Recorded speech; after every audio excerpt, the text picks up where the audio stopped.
اعوذ باللہ السمیع العلیم من الشیطان الرجیم بسم اللہ الرحمن الرحیم رب اشرح لی صدری ویسر لی امری واحلل عقدۃ من لسانی ویفقہوا قولی رب یسر ولا تعسر وتمم بالخیر رب زدنی علما۔ السلام علیکم ورحمۃ اللہ وبرکاتہ۔ الحمدللہ ہم سورہ بقرہ کا ترجمہ و تفسیر کر رہے ہیں۔ 145 آیات کا ترجمہ و تفسیر الحمدللہ ہم کر چکے ہیں۔ آج کا سبق آیت نمبر 146۔ دیکھیے، اعوذ باللہ من الشیطان الرجیم۔ الذین آتیناہم الکتاب یعرفونہ کما یعرفون ابناءہم۔ الذین وہ لوگ جو آتیناہم عطا دی نہ ہم نے ہم ان کو، ہم نے انہیں کتاب دی، وہ لوگ جنہیں ہم نے کتاب دی۔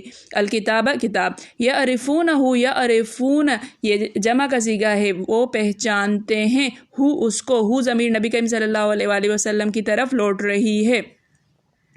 یعرفونہ وہ اسے پہچانتے ہیں، کما جیسے کہ، یعرفون وہ پہچانتے ہیں، ابناءہم ابنا بنی کی جمع ہے، یہ بیٹے، ہم اپنے ان کے، جیسے وہ پہچانتے ہیں جیسے اپنے بیٹوں کو۔ وَإِنَّ فَرِيقًا اور ان بے شک فریقاً ایک گروہ، منہم من سے، ہم وہ ان میں سے، لَيَكْتُمُونَ لَضرور یکتمون وہ چھپاتے ہیں، الحق حق کو، وہم و اور ہم، واؤ جو ہے یہاں پر حالیہ ہے، حالانکہ اس کا معنی کریں گے اس حال میں، حالانکہ، ہم وہ یعلمون وہ جانتے ہیں، حال یہ ہے کہ وہ جانتے ہیں۔ الذین آتیناہم الکتاب یعرفونہ کما یعرفون ابناءہم وہ لوگ جنہیں ہم نے کتاب دی، وہ پہچانتے ہیں اسے جیسے پہچانتے ہیں اپنے بیٹوں کو۔ وَإِنَّ فَرِيقًا مِّنْهُمْ لَيَكْتُمُونَ الْحَقَّ وَهُمْ يَعْلَمُونَ اور ان میں سے ایک گروہ ایسا ہے جو چھپاتا ہے حق کو حالانکہ وہ جانتے ہیں، وہ علم رکھتے ہیں۔ جن لوگوں کو ہم نے کتاب دی ہے وہ ان پیغمبر آخر الزماں صلی اللہ علیہ وسلم کو اس طرح پہچانتے ہیں جس طرح اپنے بیٹوں کو پہچانا کرتے ہیں، مگر ایک فریق ان میں سے سچی بات کو جان بوجھ کر چھپا رہا ہے۔ الحق من ربک الحق حق ہے، من ربک من سے رب کا آپ کے رب کی طرف سے، فلا تکونن پس لا نہیں تکونن تم ہو جائیں آپ ہو جائیں پس آپ نہ ہوں، من الممترین من سے ممترین شک کرنے والوں میں سے آپ نہ ہو جائیں۔ الحق من ربک فلا تکونن من الممترین یہ تمہارے رب کی طرف سے حق ہے، بس آپ شک کرنے والوں میں سے نہ ہو جائیں۔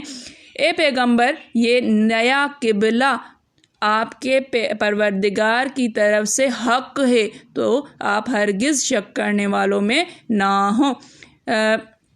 یہاں سے جو ہے وہی چیز آ رہی ہے کہ تحویل قبلہ جو ہے اس پر پھر نبی کریم صلی اللہ علیہ وآلہ وسلم پر جو اعتراضات ہوئے وغیرہ وغیرہ، تو اللہ تعالیٰ فرماتا ہے کہ یہ جو اہل کتاب ہیں، یہ جو اتنا اچھل رہے ہیں یہود، یہ تو آپ کو ایسے پہچانتے ہیں جیسے اپنے بیٹوں کو پہچانتے ہیں، جیسے اپنے بیٹے کو بھرے ہجوم میں، کتنے ہی بڑے میلے میں ہو انسان، اپنا بیٹا دور سے دیکھے گا، ایک نگاہ میں پہچان لے گا، تو یہ تو آپ کو ایسے پہچانتے ہیں جیسے اپنے بیٹوں کو پہچانتے ہیں۔ یہ عرب میں ایسے کہاوت ہوتی تھی کہ پہچاننے کے لیے، تو یہاں پر وہ جو ہے ایک وہی چیز جو ہے وہ لائی گئی ہے کہ مکمل یقین کے لیے کہا جاتا تھا کہ مجھے ایسے یاد ہے، میں اسے ایسے جانتا ہوں جیسے اپنے بیٹے کو جانتا ہوں۔ دیکھیے ارشاد ہوتا ہے کہ علماء اہل کتاب رسول اللہ صلی اللہ علیہ وآلہ وسلم کی لائی ہوئی باتوں کی حقانیت کو اس طرح جانتے ہیں جس طرح باپ اپنے بیٹوں کو پہچانے۔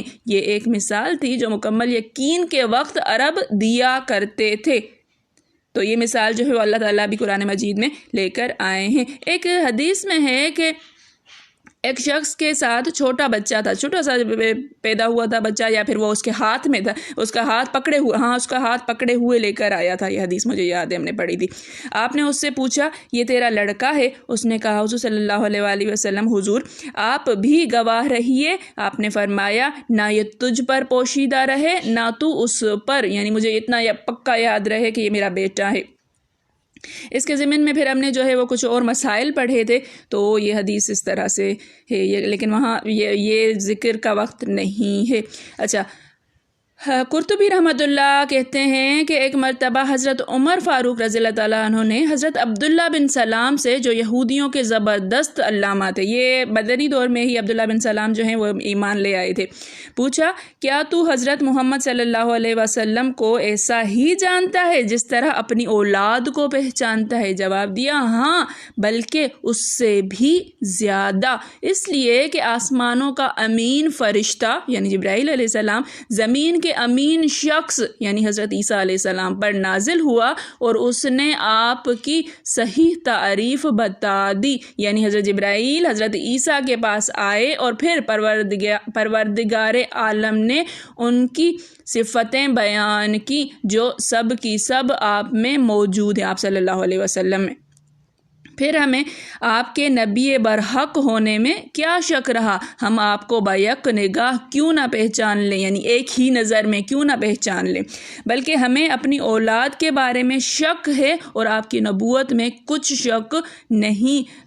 غرض یہ ہے کہ جس طرح لوگوں کے ایک بڑے مجمع میں ایک شخص اپنے لڑکے کو پہچان لیتا ہے، اسی طرح حضور صلی اللہ علیہ وآلہ وسلم کے اوصاف جو اہل کتاب کی آسمانی کتابوں میں ہیں، وہ تمام صفات آپ صلی اللہ علیہ وآلہ وسلم میں اس طرح نمایاں ہیں کہ بیک نگاہ ہر شخص آپ کو جان جاتا ہے، جیسے ہی آپ کو دیکھتا ہے نبی کریم صلی اللہ علیہ وآلہ وسلم کو پہچان جاتا ہے۔ اہل کتاب جو ہیں یہود و نصارہ، یہ نبی کریم صلی اللہ علیہ وآلہ وسلم کو اچھی طرح پہچانتے تھے، بلکہ جو ہے وہ جیسے ہی ذکر سنا تھا تو وہ ان کو کھٹک گیا تھا یہی ہے، لیکن وہ ضد اور ہٹ درمی میں ایمان نہیں لے کر آ رہے تھے۔ پھر فرمایا کہ باوجود اس علم حق کے پھر بھی یہ لوگ اسے چھپاتے ہیں۔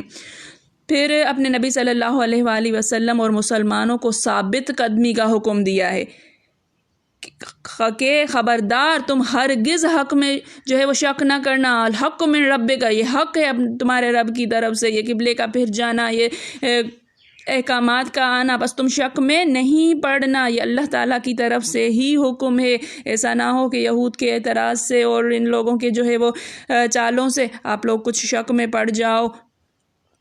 اللہ تعالیٰ نبی کریم صلی اللہ علیہ وآلہ وسلم کو مسلمانوں کو کے دلوں کو پکا پختہ کرتے ہوئے بھی آتے تھے، احکامات جاری ہوتے تھے، لیکن ان کو جو ہے وہ مضبوط کرنے کے لیے پھر جو ہے ان کی دلجوئی بھی کی جاتی تھی، خبردار بھی کیا جاتا تھا، خبریں بھی دی جاتی تھیں۔ تو اللہ تعالیٰ ہمارے دلوں کو بھی کھول دے علم کے لیے، مضبوطی کے لیے، احکامات پر عمل کرنے کے لیے۔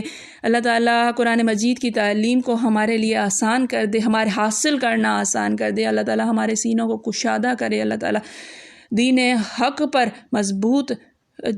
مضبوطی سے جمے رہنے کی توفیق عطا فرمائے۔ اللہ تعالیٰ ہمیں ایمان کی توفیق عطا فرمائے، ایمان کی حفاظت کی توفیق عطا فرمائے۔ اللہ تعالیٰ ہمارے روزوں کو قبول فرمائے، اللہ تعالیٰ ہماری ٹوٹی پھوٹی عبادتوں کو قبول فرمائے۔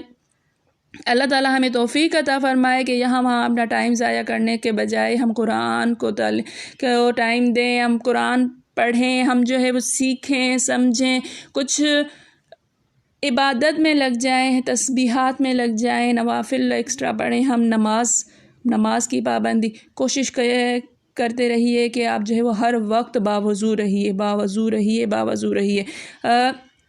ایک بڑے عالم نے کہا تھا کہ ایسا ہے کہ جو ایک مسلمان، ایک مومن جتنا ٹائم بے وضو رہتا ہے گویا کہ وہ مردہ ہے۔ جتنا ٹائم اس سے وضو نہیں ہے نا تو وہ گویا کہ مرا ہوا شخص ہے۔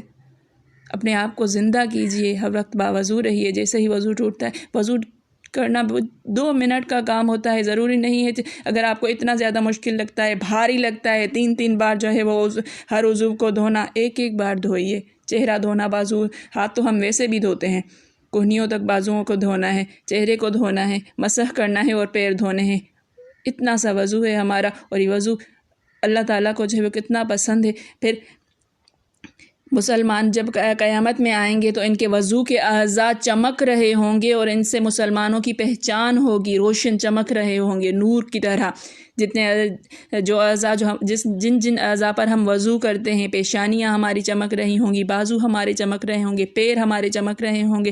پھر جنت میں وضو جہاں تک وضو کا پانی پہنچتا ہے وہاں پر سونے کے کنگن پہنائے جائیں گے، زیورات پہنائے جائیں گے۔